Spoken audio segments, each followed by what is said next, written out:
Boa noite, pessoal. Vamos iniciar mais uma aula, mais um curso aqui com muito carinho. Legal. Parou. Vamos lá. Vamos iniciar mais um curso aqui. E hoje a aula, nada mais nada menos que a adjudicação compulsória extrajudicial. Um assunto que você que é advogado, advogada, você que é corretor de imóveis, corretora, você que mexe com imóveis, transações imobiliárias, negócios imobiliários, você tem que saber. Você tem a obrigação de saber. Tem que saber, claro que tem que saber. Mais uma oportunidade de regularizar imóveis, hein? Mais uma ferramenta. Eu sempre falo que o direito imobiliário ele é muito dinâmico. As coisas mudam. Né? Toda hora surge algo novo.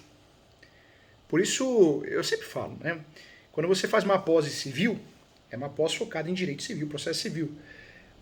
O professor que é muito civilista, ele vai ter dificuldade, se ele não atua no direito imobiliário, de ensinar direito imobiliário. Porque o direito imobiliário é muito diferente do direito civil. E mais estranho que pareça, o direito imobiliário, ele é um segmento do direito civil. Mas é tão diferente, né, gente? Tão diferente. É tipo aquele filho que não se dá bem com ninguém na família. O direito imobiliário no direito civil é isso. Nós usamos conceitos importantes de direito imobiliário, mas conceitos diferentes do direito civil. Interessante, né? Interessante. Vamos lá, vamos iniciar mais um curso. Agradeço a você, inscrito aqui no nosso curso de adjudicação compulsória, ação de adjudicação compulsória inversa, adjudicação compulsória extrajudicial. Quero agradecer a todos os presentes, quero agradecer a todos aqui, ó. Mohamed, que está aqui conosco, boa noite.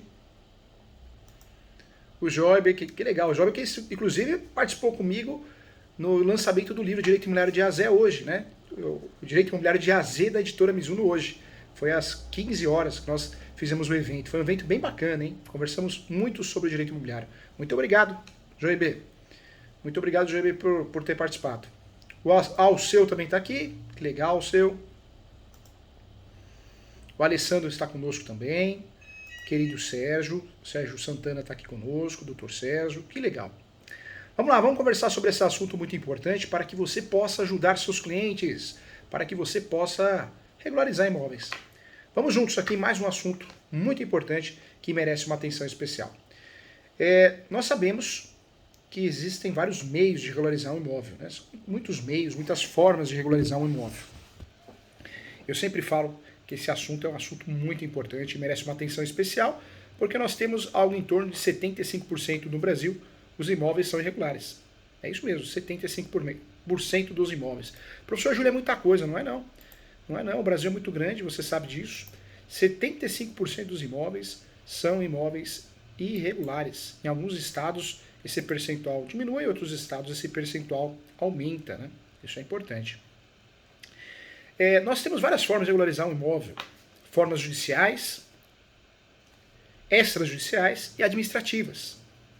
Quando eu falo da regularização do imóvel, judicial é através de ação judicial, exordial, petição inicial. Várias ações nós podemos usar para regularizar imóveis. Entre elas, a ação de uso capião, judicial, retificação de registro público, bilateral.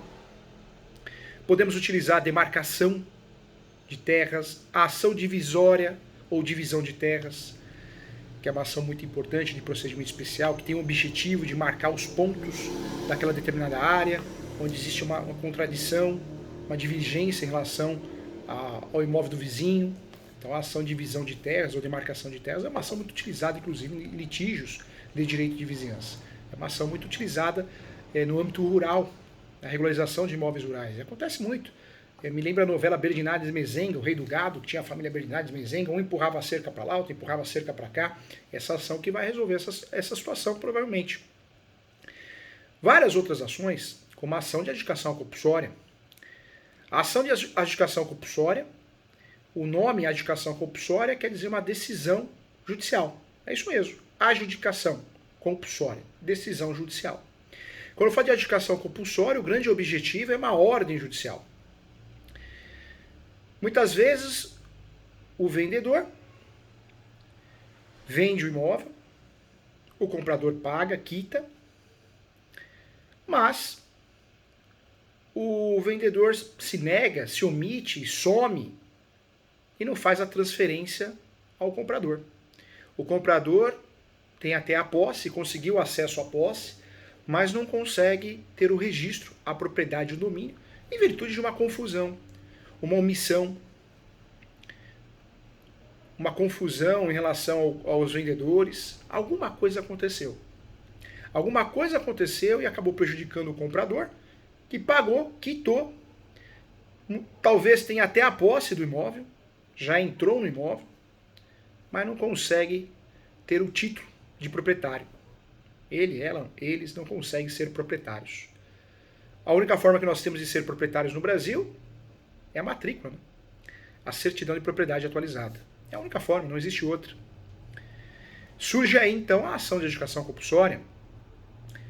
A ação de adjudicação compulsória é uma ação que eu vou fazer para obrigar o vendedor a transferir para mim, eu comprador. Se o vendedor não for encontrado, se o vendedor se negar, o judiciário vai resolver isso através de uma decisão judicial, a sentença, expedindo, elaborando, emitindo uma carta chamada carta de adjudicação ou carta de adjudicação compulsória. Eu pego essa carta de adjudicação compulsória, vou lá e registro no cartório de imóveis. Eu consigo, comprador, compradores, compradora, resolver o problema. Eu, advogado, eu, advogada, consegui resolver o problema do meu cliente. Essa é a origem da ação de adjudicação compulsória. Esse é o principal objetivo da ação de adjudicação compulsória. Obrigar o vendedor a transferir ao comprador o imóvel que foi vendido. Esse é o principal objetivo da ação de adjudicação compulsória. É uma ação que, no início, a legitimidade ativa era do comprador contra o vendedor. Essa era a legitimidade ativa. Comprador contra o vendedor. O direito imobiliário é muito dinâmico e as coisas vão acontecendo, né? As coisas vão mudando. Surge aí a adjudicação compulsória inversa. A possibilidade do vendedor usar essa ação contra o comprador. Porque a negação da transferência, quem se nega a transferir, quem omite, quem cria desculpas, é o vendedor. Então essa ação, em regra, ela é utilizada assim, surgiu como se fosse uma ação de obrigação de fazer do vendedor, ou melhor, do comprador contra o vendedor. Do comprador contra o vendedor. Como se fosse uma obrigação de fazer. Interessante, né? Passa o tempo, o que nós temos? Uma mudança de situação. Essa ação começa a ser utilizada pelo vendedor contra o comprador, porque o comprador que se negou a assinar a escritura pública, fazer a transmissão. Então nós temos nesse cenário jurídico, em relação à ação judicial, nós temos dois nomes que bebem da mesma fonte. A ação de adjudicação compulsória pura e a ação de adjudicação compulsória inversa. E esse é o nome que você tem que usar na peça, hein? A ação de adjudicação compulsória inversa. Por que inversa? Porque eu estou usando para o comprador contra o vendedor. Eu estou invertendo a legitimidade ativa. No polo ativo vai aparecer o comprador. Então, muito comum você fazer essa ação. Atualmente essa ação é muito reconhecida, é uma ação muito utilizada. E aí surge uma pergunta, né? Professor Júlio, mas por que fazer a ação de adjudicação compulsória pura ou a ação de adjudicação compulsória inversa e não a ação de obrigação de fazer? E aí eu trago para você um ponto interessante. A ação de adjudicação compulsória é uma ação de obrigação de fazer, mas turbinada. É uma ação que resolve. Ela é de direito imobiliário raiz. É uma ação que eu vou fazer, essa ação de adjudicação compulsória, para que realmente o vendedor seja obrigado a transferir, sob pena talvez de multa, assim como acontece com a ação de obrigação de fazer. Só que na ação de obrigação de fazer, para nisso. O vendedor é condenado a pagar multa, normalmente até um teto, 20 mil, 10 mil, 5 mil, e nada mais acontece.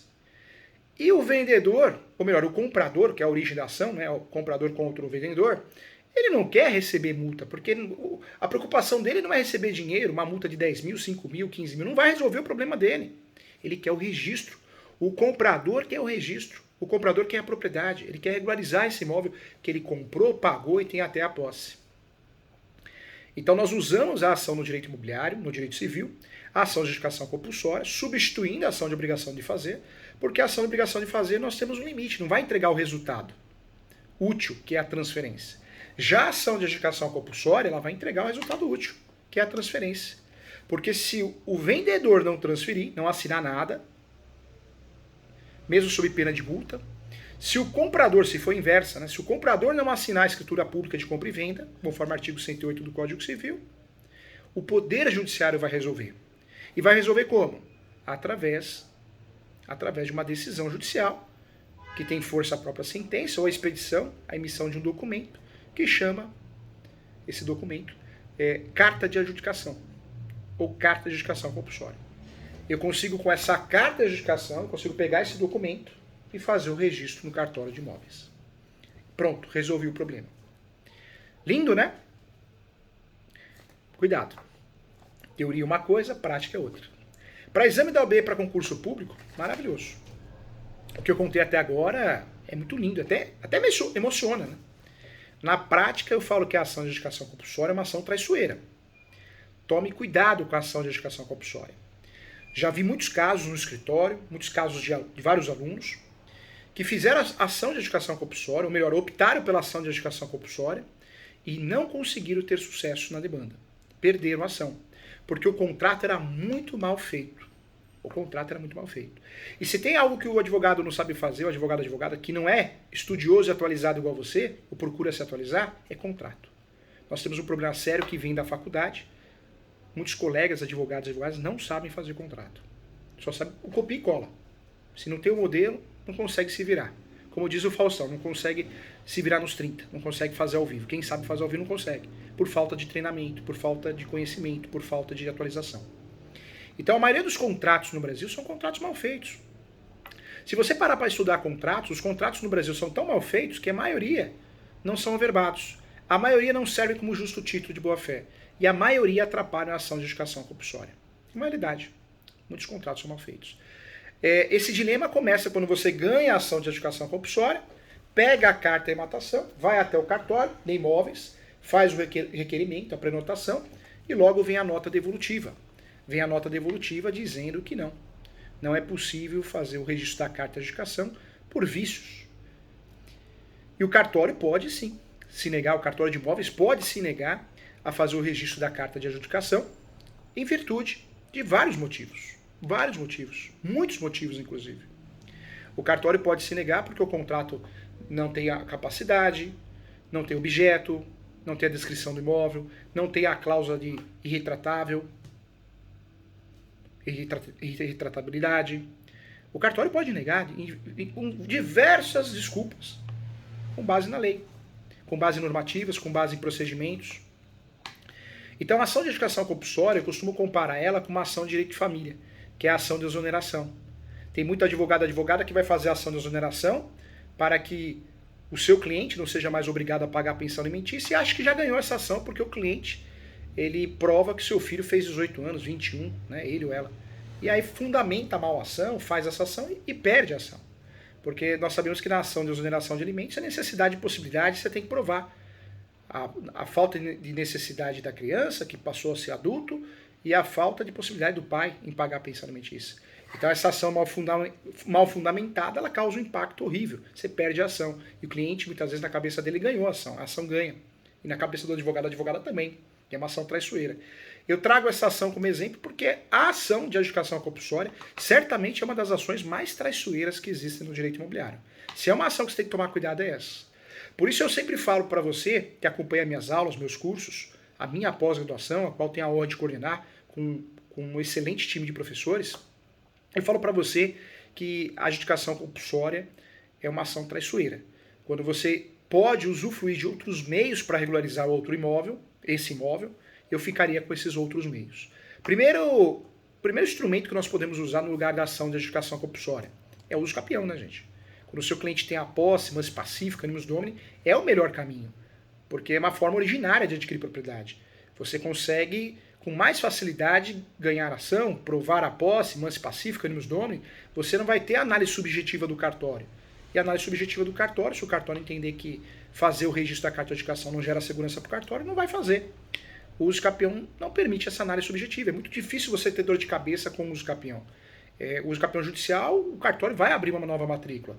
Mesmo que o cartório entenda que não há necessidade de abrir uma nova matrícula, o cartório vai aproveitar a mesma matrícula, mas vai registrar a sentença, né, com efeitos originários de adquirir propriedade, forma originária de adquirir propriedade. Então é um ponto importante que deve ser levado em consideração. Então eu sempre falo, quando dá para retificar, é retificação diária, da matrícula para dentro. Demarcar, dividir e principalmente fazer uso capião é a melhor opção. Ação de educação compulsória eu só vou usar quando realmente eu tenho certeza, ciência, que o contrato foi muito bem feito, talvez foi feito até por você, que é estudioso, estudiosa, mas eu não vou sair fazendo ação de educação compulsória sem analisar muito bem o caso, porque senão eu vou ter dor de cabeça e não vou conseguir resolver o problema do meu cliente. É uma ação que você perde fácil e é uma ação que muitas vezes você ganha e não leva, porque não consegue registrar a sentença, ou melhor, a carta de educação no cartório de imóveis. Então você vai ter que falar para o seu cliente que tem uma notícia boa e uma notícia ruim. A boa é que você ganhou a ação, tem a educação compulsória, e a ruim é que você não conseguiu registrar. Então é um assunto muito importante que deve ser levado em consideração. Quando eu falo de educação compulsória, não daria para a gente esquecer ou deixar de lado a súmula 339, né? A súmula 339 esclarece muito bem que são irretratáveis os compromissos de compra e venda, cessões e promessas de cessão, os que atribuam direito à adjudicação compulsória e, estando registrados, confiram direito real oponível a terceiro.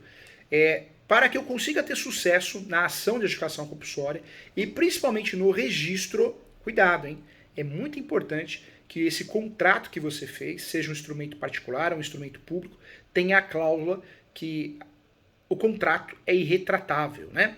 Então eu preciso ter essa cláusula, irretratabilidade, eu preciso dessa cláusula. Tem a súmula aí 239 que traz fundamento legal. Então, ponto importante que eu queria dividir com você e vale a pena tratar sobre esse assunto, porque é um assunto relevante para nós aqui. Outro ponto também que quero falar para você, existia uma discussão, né? Existia uma discussão se eu preciso do registro ou não do compromisso de compra e venda para fazer a ação de adjudicação compulsória. Fato é que hoje está pacificado que não.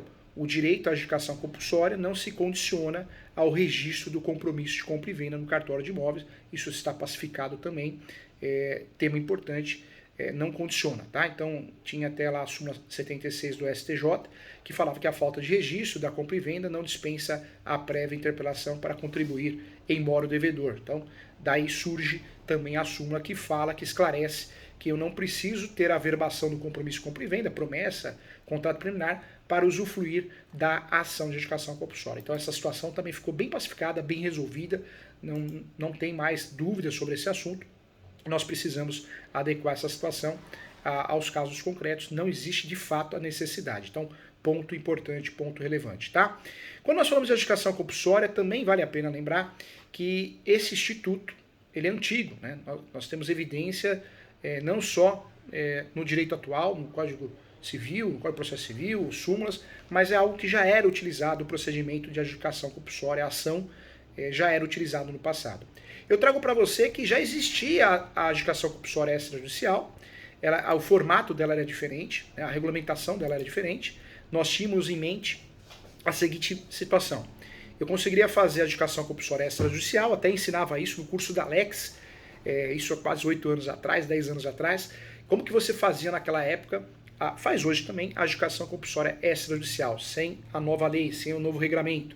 Você tinha que levantar o título anterior do imóvel. Se você provasse que a origem do imóvel era loteamento, houve um desmembramento, existia uma matrícula, uma área maior, uma matrícula mãe, você conseguiria fazer a adjudicação compulsória, uma vez que você conseguisse provar que o seu cliente quitou, fez o pagamento, o recibo de quitação. Você conseguiria fazer o pedido via requerimento para o registro no cartório. A adjudicação compulsória extrajudicial, que surge a regulamentação hoje, é que nem o uso capião extrajudicial. Existia já, sempre existiu, só que agora foi regulamentado. Fica mais fácil para a gente conduzir, para a gente conseguir efeito de fazer o uso desse instrumento para regularizar o imóvel. Tá? Então, um ponto importante que eu queria dividir com você também. Vamos lá. Quando nós falamos de adjudicação compulsória, eu trago para você então tem súmula sobre o assunto, não existe mais a necessidade de fazer aí o uso, né? Professor Júlio, eu preciso, de fato, ter a verbação do contrato de compromisso de compra e venda na matrícula do imóvel para fazer uso da ação de adjudicação compulsória. Não, está pacificado que não, já faz algum tempo, então merece a nossa atenção essa situação nesse sentido, que não existe essa necessidade. E agora, né, surge aí, de fato, recentemente, acabou de sair, dia 27/7 de 2022, agora, né, tá no forno, né, então nosso curso tá bem atualizado, acaba de sair do forno a adjudicação compulsória extrajudicial. E agora vamos entender quando nós vamos usar esse instrumento para regularizar imóveis, para agradar nosso cliente, para ajudar nosso cliente e para ter os nossos honorários pelo trabalho bem feito. Então nós vamos bater um papo sobre isso. A ação de adjudicação compulsória, então, surge como uma ação de obrigação de fazer, especial. Uma ação que resolve. O comprador ingressa contra o vendedor, essa é a regra, essa é a sua origem, para que o vendedor seja obrigado, compelido, a fazer o registro da propriedade, a transmissão, ato translativo, a transferência da propriedade. Surge a jurisprudência de 15 anos para cá, 10 anos para cá, no Brasil todo, hoje pacificada, a ação de adjudicação compulsória inversa. É a possibilidade do vendedor processar o comprador para obrigá-lo a transferir, porque ele não assinou ou se nega a assinar. Se isso não acontecer, a carta de adjudicação vai resolver. Então, surge essa necessidade. Já existia no passado a possibilidade de fazer a adjudicação compulsória extrajudicial, mas eu tinha que fazer prova da quitação e da origem de loteamento, um negócio meio confuso, muitos cartórios não aceitavam, não conheciam o procedimento, acabavam negando. Então agora sim, em 2022, surge a ação de adjudicação compulsória, não a ação, mas o procedimento de adjudicação compulsória, com a aprovação da lei 14.382. Então anota a lei aí, 14.382 é a lei de 2022. Com essa aprovação, tornou-se possível também fazer a adjudicação compulsória extrajudicial, tá? Quando nós falamos de adjudicação compulsória, então, é a forma preferencial de expropriação de bens no novo CPC. Tem como prioridade, sim, sobre outras formas, transferir a propriedade, resolver um problema de conflito entre comprador e vendedor. Esse é o grande objetivo da adjudicação compulsória. Nós tínhamos no passado, ainda temos, na verdade, né, a ação judicial, que o juiz, a juíza, o Poder Judiciário vai expedir a chamada carta de adjudicação, pela qual eu consigo transferir o imóvel para mim, para o meu nome, eu vendedor, eu comprador, porque tem a inversa também, junto ao cartório de imóveis competente. Então, muito interessante o procedimento. Vamos lá. Quando nós falamos da adjudicação compulsória, eu trato da ação de adjudicação compulsória como uma ação diferente, uma ação puramente de direito imobiliário, mas é uma ação que não é reconhecida como uma ação de procedimento especial, uma ação reconhecida de procedimento comum. Então, vale a pena bater um papo sobre isso. Temos súmulas importantes, a 239, que fala sobre o assunto.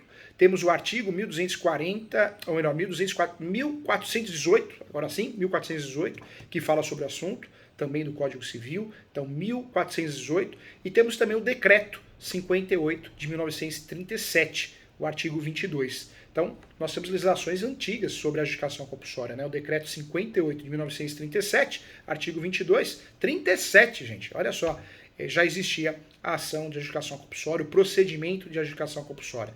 O artigo atual, 1418, e o Superior Tribunal de Justiça, súmula 239, tá? 239. Então, interessante. Vale a pena também lembrar que nós temos, dentro do estudo de adjudicação compulsória, um artigo que nos interessa muito, que é o artigo 825 do novo CPC, que trata, assim, da expropriação, que consiste em adjudicação, alienação e apropriação de frutos e rendimentos de empresa ou estabelecimento e de outros bens. Também é um artigo que nos interessa, que podemos usar, sim, para fundamentar as nossas ações de adjudicação compulsória, nossos pedidos agora administrativos, ou melhor, extrajudiciais, né? Vamos usar o termo administrativo, que nos remete aos entes federativos. Está certo que eu já vi alguns livros que estão mencionando, né, a adjudicação compulsória administrativa, mas o termo correto é extrajudicial. Administrativo pode gerar confusão lá na frente, igual gerou o usucapião. O usucapião administrativo é a REURB, o usucapião extrajudicial é no cartório. Então, para não gerar confusão, vamos chamar de procedimento de adjudicação compulsória extrajudicial, para não dar confusão e, de fato, a gente não ter dor de cabeça, tá bom? Vamos lá. Voltando aqui, a lei 14.382 de 2022, trouxe, então, regulamentou em 2022, agora saindo do forno, dia 27/7, a Lei 14.382 regulamentou a adjudicação compulsória extrajudicial e alterou a Lei 6.015. Para quem não lembra, a Lei 6.015, 73, é a Lei de Registros Públicos. Então nós tivemos a inclusão do artigo 216b, que trata, sim, sem prejuízo da via jurisdicional, a adjudicação compulsória de imóvel, objeto de promessa de venda ou de cessão, que poderá ser efetivada extrajudicialmente no serviço de registro de imóveis da situação do imóvel nos termos desse artigo. Então, nós temos aí a Lei 14.382, traz a inclusão do artigo 216b, ou seja, uma possibilidade de regularização extrajudicial. Mais uma possibilidade, mais uma arma que nós temos extrajudicial. É uma tendência, o judiciário ele quer sim delegar cada vez mais ao cartório.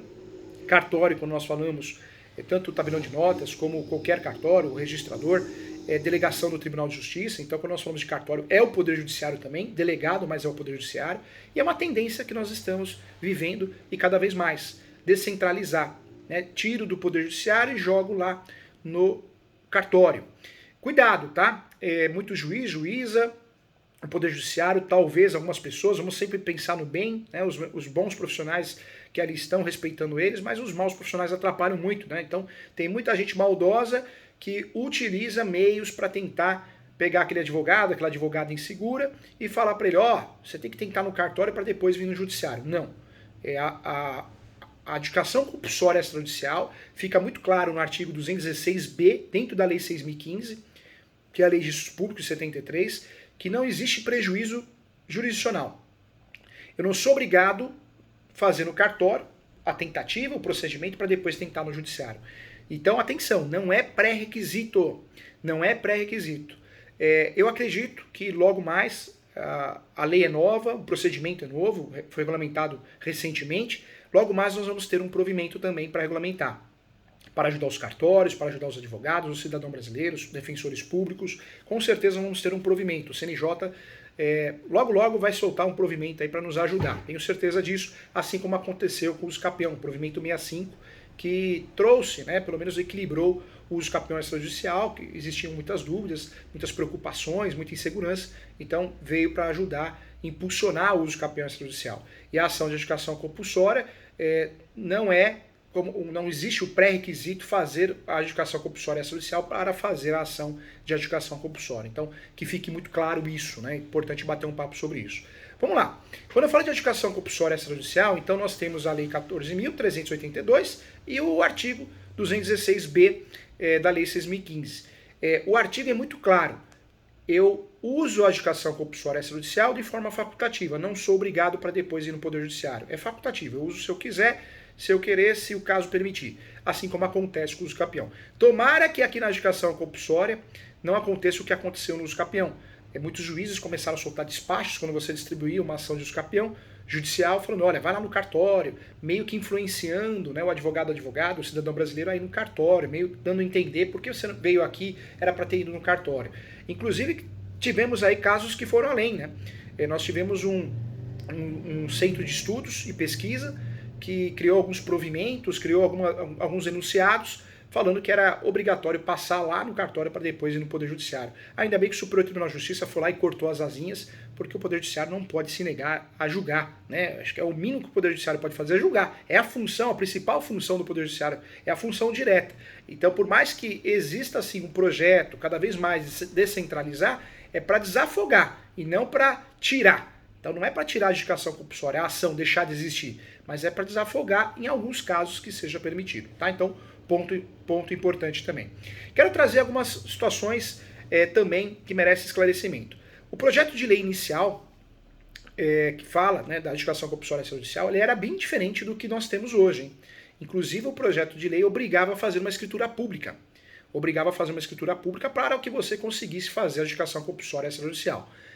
O que nós temos hoje que não existe essa obrigatoriedade, eu não preciso de uma escritura pública para fazer a adjudicação compulsória extrajudicial. Diferente do uso capião. O uso capião extrajudicial, eu preciso obrigatoriamente de uma escritura pública. Eu sou obrigado a ter a escritura pública. O extrajudicial, o uso capião extrajudicial, é requisito para que eu consiga registrar no cartório de imóveis, no uso capião extrajudicial. Na adjudicação compulsória extrajudicial, não existe essa obrigatoriedade, eu não preciso ter uma escritura pública. Não ter uma escritura pública não quer dizer que eu não tenha que ter provas, e eu preciso ter provas, tá? Então nós vamos falar sobre isso. Como que eu vou fazer, então, adjudicação compulsória extrajudicial. Como que funciona isso? Então vamos bater um papo sobre isso e agora sim aprendendo passo a passo a fazer isso, aprender a cobrar também os honorários, tudo isso que é muito importante para que a gente possa ajudar os nossos clientes, tá? Eu quero fazer um convite aqui para você que quer fazer uma pós-graduação, o Sérgio já está fazendo a pós-graduação, o Sérgio Santana, Dr. Sérgio, mas eu convido a você que não conhece a nossa pós, o Joiber, vem fazer a nossa pós aqui, ó. Nós temos a pós-graduação, a pós de Direito Imobiliário, fantástica, reconhecida pelo MEC, claro, reconhecida, homologada pelo MEC, a nossa certificadora é o INESP, é uma pós da Escola Superior Universitária. Escola Superior Universitária é o Portal ESO. Depois você entra lá, tá aparecendo para você, www.portaleso.com.br, www.portaleso.com.br, entra lá e faz sim a pós-graduação. Todas as pós-graduações custam R$ 958,80, né? Então um preço muito legal. O grande foco é democratizar o direito, é ajudar os advogados a terem conhecimento, advogados e advogadas. Nós acreditamos que o país será um país melhor com mais conhecimento. E queremos salvar o nome da advocacia. Porque nós sabemos que a advocacia muitas vezes ficou mal falada, porque o profissional não tem condições de fazer uma petição, de orientar bem o cliente. Então nós queremos resgatar que o nome advogado, advogada continue sendo um nome de respeito, um nome que causa assim admiração. Então essa é a intenção, democratizar o direito. Então qualidade, alto nível, mas também preço para ajudar você a fazer, senão você não faz. Eu tenho a honra de coordenar hoje 27 pós-graduações, eu não sei até quando, né? Que Deus me dê saúde para isso. Mas fato é que tem pós-graduação que eu coordeno, custa R$20 mil, R$18 mil. Os mesmos professores que estão aula comigo lá, dão aula comigo no ESO, na Escola Superior Universitária. A pós é online, mas tem plantão de dúvida uma vez por mês, tem material de apoio, tem modelo de peça, é bem legal. Tem que participar das aulas online, ao vivo, uma vez por mês, e também as aulas que já são gravadas sempre com antecedência, uma semana, 2 semanas antes, e sempre atualizadas, tá? Não tem esse negócio de aproveitamento de aula, não. Então é bem legal, a ideia é muito bacana, o curso é muito legal, muito forte, os alunos elogiando, já estamos aí na 5ª turma, já tem muita gente formada com certificado de pós-graduado, homologado pelo MEC, tudo certinho. Isso é legal, isso é um avanço, isso é muito bacana, eu fico muito feliz. Era um sonho, né? Até o professor foi chamado por muitas escolas, muitas faculdades que eu dou aula, coordeno. Professor, jurei esse projeto. Eu falei, olha, eu não vou largar esse projeto, é o projeto da minha vida. Eu amo ensinar, eu quero ajudar as pessoas têm que ter o direito de aprender de alto nível. E eu não vou. E aí muitas faculdades entenderam. Ainda bem que entenderam, né? Eu achei que ia perder muitos cargos de coordenação, mas entenderam que são públicos diferentes e acabou. Deu certo e a gente consegue ajudar e alegrar todo mundo. Essa é a intenção, tá bom? Então vai aparecer para você aqui, olha que interessante, ó. Tem várias pós-graduações, todas essas pós o mesmo valor, tá? Então bem interessante, bem legal. A ideia é fantástica, né? Eu acho que é isso, né? A gente tem que ser humano acima de tudo. Então, poxa, você é advogado, você tem o direito de se especializar, né, de ajudar as pessoas. E é isso. Então tem várias pós-graduações. Eu sou coordenador da pós-graduação em Direito Imobiliário, convido você a fazer, 958,80, mas sou coordenador também da pós-Direito Civil e Processo Civil, que é uma pós fantástica. O Sérgio, doutor Sérgio, a hora que terminar de imobiliário, faz a de civil, faz uma revisão. E após de direito civil a gente fala de precificação de todas as ações, preço, quanto cobrar, honorários, na pós direito civil, processo civil com ênfase de direito de família. E após direito registral notarial é uma pós que eu falo complementar, porque a pós direito registral notarial é com ênfase em regularização de imóveis e advocacia extrajudicial. Então quando você termina a pós de direito imobiliário, você consegue fazer essa. E o legal de tudo, gente, tem muita gente fazendo essa pós que já fizeram outras pós de direito imobiliário, só que está fazendo a minha, está gostando e está dizendo que está aprendendo muita coisa nova, né? É isso que é legal, porque tem muita pós por aí que se vende como pós-prática, mas na verdade é uma revisão da graduação. E muitas vezes o professor não atua como advogado na área de direito imobiliário. Faz toda a diferença, tá? Então, entra no site www.portaleso.com.br, faça sua inscrição, faça sua matrícula, as matrículas estão abertas, tá bom? Faça assim que você vai gostar muito da pós, vai fazer a diferença na sua vida. Tem a pós de imobiliário, que eu convido você a fazer, direito registral notarial, tem a pós também de direito processo civil e direito civil com ênfase em direito de família, mas tem as outras pós também de contratos, tem a pós de direito do trabalho e previdenciário, tem a pós de direito penal, né, tem a pós de direito médico, então eu convido você. Tem a pós de docência para quem quer dar aula, então tá aparecendo para você, previdenciário, lá, bancário, então são várias pós-graduações, tá? A intenção é convidar você para que você possa ter sucesso na sua carreira, ser feliz, e é gostoso quando você domina o que faz, né? Você sente uma sensação de útil, uma pessoa correta, honesta, Porque a pior coisa é você vender uma coisa que você não sabe nem como começar. É horrível, né? É horrível, é uma sensação horrível e eu não desejo isso para você. Então, o convite está feito, tá bom? Então, isso é muito importante para que você possa se atualizar. Vamos juntos agora sim, tratando passo a passo, como que eu vou fazer essa ação de educação compulsória, tá? Vamos lá. O Sérgio tá falando super indica aqui, ó. Se o Sérgio falou, tá falado, hein? Doutor Sérgio, que é fera, várias dicas de direito imobiliário, dicas importantes, hein? Legal.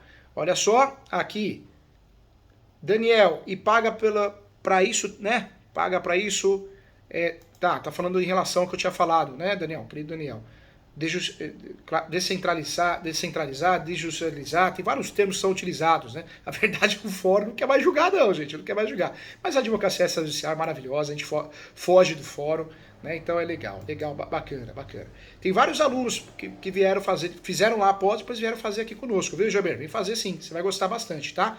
A pós aqui é bem diferente porque nós temos essa metodologia, né? Você tem encontros mensais, então você vai gostar bastante, tá bom? Vem fazer aqui com a gente, você vai ver que a metodologia é um pouco diferente. Nós trabalhamos muito com casos práticos, você vai gostar bastante. A Monique pergunta, a educação compulsória extrajudicial precisa ter escritura pública? A resposta é não. Eu já tinha falado, a resposta é não, tá? A Monique pergunta, o judicial precisa de escritura? Não, também na verdade não precisa de escritura. Eu preciso de um contrato. Ou um contrato particular, ou uma escritura pública. Mas o judicial não precisa obrigatoriamente da escritura pública. E no extrajudicial, na educação compulsória extrajudicial, não existe a necessidade de escritura pública, tá? Então, importante aqui. Olha só, o Sérgio já anotou na agenda de direito registral. Terminou imobiliário a fazer direito registral. O Sérgio não para. O Sérgio é terrível, estudioso, baita profissional. Olha o Fábio, que é aluno da nossa pós, a turma 3, hein? Que legal, Fábio, que legal. Futuramente irei fazer a sua pós. Monique, vem fazer, você vai gostar muito, tá? Muito bacana. Vamos lá, vamos dar andamento então. Gente, como que eu vou fazer essa educação compulsória extrajudicial, tá? Primeiro caso, eu vou fazer análise do que o cliente tem. Se ele tem um contrato, escritura pública, instrumento particular, se ele tem recibos ou um recibo geral. Ele precisa ter o contrato e o recibo. Professor, o cliente procurou, quer fazer a educação compulsória extrajudicial. Ele não tem contrato. Esquece, não dá. Ele não tem os recibos. Ou um recibo de quitação geral. Não dá para fazer. A ação de educação compulsória exige um contrato, público ou particular. A ação, inversa também. E exige a prova do pagamento. No procedimento extrajudicial, a mesma coisa. Nós precisamos sim do contrato, seja um instrumento particular, seja um instrumento público, e precisamos do recibo. Professor Júlio, mas meu cliente tem notas promissórias. Está faltando alguns meses, outros meses não, tem o último. Eu não faria. Você pode até tentar fazer, mas você vai ter dificuldade. O cartório, de fato, ele não vai fazer o registro da educação compulsória extrajudicial se ele tiver insegurança em relação ao procedimento. Ainda mais sendo um procedimento novo. Então, o mínimo que a gente tem que ter para pensar na educação compulsória extrajudicial, ou pelo menos o nosso cliente tem que ter, de fato, sim, o contrato, seja um instrumento particular, seja também um instrumento público, né, uma escritura pública de compra e venda, bem feita, com requisitos. Ou seja, quais são esses requisitos? É um contrato mais mal feito do mundo. Capacidade das partes, objeto. Então, esse contrato tem que ter título. Né, lembrando que temos que respeitar o artigo 108 do Código Civil. Toda transação imobiliária acima de 30 salários mínimos deve ser feita por escritura pública. Então, nós temos que ter isso. Um contrato que tem sentido. Título correto, qualificação correta, nome completo, RG, CPF, nacionalidade, profissão, estado civil. Se é um contrato que é casado, casada, é importante incluir a esposa, o marido. O objeto, discriminando totalmente o imóvel, é muito importante fazer isso, discriminar totalmente o imóvel, copiar a matrícula, literalmente, ou a transcrição, é muito importante isso para ter sucesso na demanda. Outro detalhe também que eu queria falar para você, esse contrato tem que ter o valor do negócio, a forma de pagamento, tem que ter a cláusula de retratabilidade, tem que ter essa cláusula, é importante, necessária, assinatura, reconhecimento de firma das assinaturas, testemunhas, rescisão, cláusula de rescisão. Isso é muito importante para que você pense numa ação de educação compulsória extrajudicial, ou melhor, uma ação de educação compulsória, ou na educação compulsória extrajudicial. Tem que ter isso. Além desse contrato bem feito, com o mínimo possível, tem que ter o recibo de pagamento, nem que seja um recibo geral, de quitação plena, mas tem que ter, tá? Isso é muito importante. Outro detalhe que eu quero falar para você é aí o pulo do gato, né? Eu acho que aí é a grande dica do nosso curso de hoje. E nós vamos ensinar isso na nossa pós-graduação, vamos aprofundar isso também na pós-graduação. Eu quero trazer para você também uma situação que vai dar dor de cabeça. você que é advogado ou advogada, para que você possa fazer o requerimento da adjudicação compulsória extrajudicial, você vai fazer igual uma petição, mas ordial. Sabe aquela peça, a petição inicial de ação de adjudicação compulsória? Você vai pegar aquela peça que você já tem, ou você vai fazer uma peça parecida, só que o endereçamento não vai ser para a vara civil, o endereçamento vai ser para o oficial do cartório. E o nome não vai ser ação, vai ser requerimento extrajudicial de adjudicação compulsória. Então, a mesma ação com todos os requisitos, valor da causa, você vai usar. O requerimento é o mesmo, tá? O requerimento que você usa, a petição inicial, você vai, na verdade, só fazer pequenas alterações no endereçamento e no nome, que não é ação, é requerimento extrajudicial, mas é isso, fato, fundamento, pedido. Então, é isso que você vai fazer. No procedimento extrajudicial não precisa de escritura pública. Não precisa de escritura pública, hein? Não precisa, igual o uso capião, não vai confundir. O uso capião é forma originária. Aqui na adjudicação compulsória, extrajudicial não é forma originária, é forma derivada. Então aqui eu não preciso de escritura pública. Outro detalhe, no uso capião você não paga, né, tributo de transmissão. Aqui você paga, hein? Aqui você paga, tá? Então vamos lá, o cliente chegou e falou, doutor Sérgio, eu quero fazer a adjudicação compulsória que eu vi na internet, extrajudicial. Como que eu faço essa adjudicação compulsória extrajudicial? Você vai falar, peraí, eu sou o doutor Sérgio, eu vou te orientar aqui, se cabe ou não. Deixa eu olhar. Quando você for olhar os documentos, o cliente tem 10 anos, 15 anos de posse. Não é caso de adjudicação compulsória, é caso de uso capião. Ele tem a posse, mas pacífica nos domínios. Faça uso capião. Faça uso capião. Agora vamos dizer que o seu cliente não, ele tem um contrato muito bem feito, ele tem pouco tempo de posse, 1 ano de posse, contrato que tem, o título está correto, tem a descrição muito bem feita do imóvel, valor, forma de pagamento, tudo bonitinho. Vamos dizer que o seu cliente tem o contrato. Pode ser um instrumento público, pode ser um instrumento particular, mas muito bem feito. Inclusive é um contrato que, se você espelhar com uma escritura pública, muito se parece com uma escritura pública por ter todos os requisitos. Já um ponto a favor. Aí você confirma com o seu cliente que ele tem um recibo de quitação geral, vários recibos que provam que quitou o contrato. Outro ponto a favor. Aí sim, já dá para eu começar a pensar numa adjudicação compulsória extrajudicial. Então eu vou pegar aquela petição, ou vou fazer aquela petição do zero, como se fosse uma ação de adjudicação compulsória. Endereçamento vai ser o cartório, qualificação, não vai ser usado o nome de ação, porque não é ação, é requerimento extrajudicial de adjudicação compulsória. Fato, fundamento, pedido. Fundamento é o fundamento mesmo da adjudicação. Eu só vou incluir a lei nova de adjudicação e vou incluir o artigo novo que aparece na lei 6.015. Só isso, né, que vai aparecer algo a mais. E o pedido que seja reconhecido e deferido o registro da adjudicação compulsória extrajudicial. É um dos únicos detalhes que eu vou ter que ficar atento. Para fazer essa adjudicação compulsória, não a ação, mas o requerimento, eu vou ter que juntar sim a cópia do recolhimento, atenção, recolhimento do TBI, eu preciso fazer isso porque é uma forma derivada e não é originária, então isso é muito importante, o cartório vai exigir, não vai fazer o registro se você não fizer isso, e eu preciso juntar o contrato original, né, ou autenticado, seja escritura pública ou instrumento particular bem feito, e a prova da quitação, mais os documentos pessoais das partes. Pronto, com isso eu consigo fazer a adjudicação compulsória extrajudicial. Tá? Isso se eu tiver os documentos de todos, né, das partes. Tem cartório que já está exigindo isso. Né? Eu tenho certeza que vai surgir um provimento que vai nos ajudar nesse sentido. Mas como que eu faço então? Então eu vou pegar o meu cliente, vou analisar se é caso de capião. Se é caso de capião, retificação diária, direito de laje é outra coisa. Se eu percebo que realmente é caso de adjudicação, porque ele não tem lapso temporal, não tem os requisitos do capião, não tem os requisitos, aí eu vou pensar na adjudicação compulsória extrajudicial ou judicial. Se eu percebo que realmente o contrato está bem feito, o recibo também é bem feito, aí sim, aí eu vou fazer a adjudicação compulsória extrajudicial.